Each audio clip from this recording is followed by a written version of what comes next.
pakutenda Jehovha Mwari.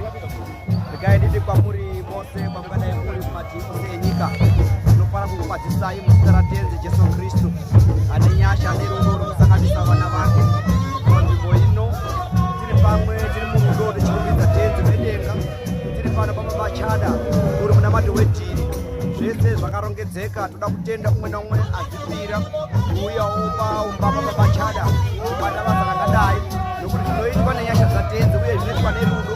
Tinokurudzira umwe naumwe kwaari kuti rudo ndizvo zvinokosha pamberi paMwari.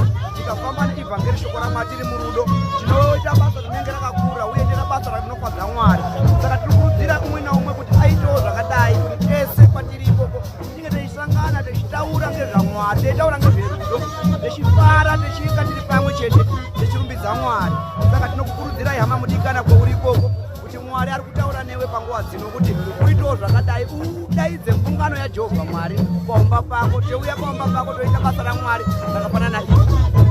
Ndichitenda vatungamiri vesangano rejekedesheni Edwin kunyanya vanotsigira vari pachadzuka nenyasha dzaaita nerudo rwaaita, techiti futi nguva yakwana yekupemberera kudzika kemweya mutsvene.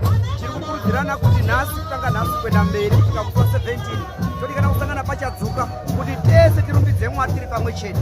Toda kutenda hama dzinodikana kuti ngatirambe tiri parudo, tikwadzisane tese takabatana murudo rwaTenzi Jesu Kristu. Ndinofara kukwadzisai muzita raJesu.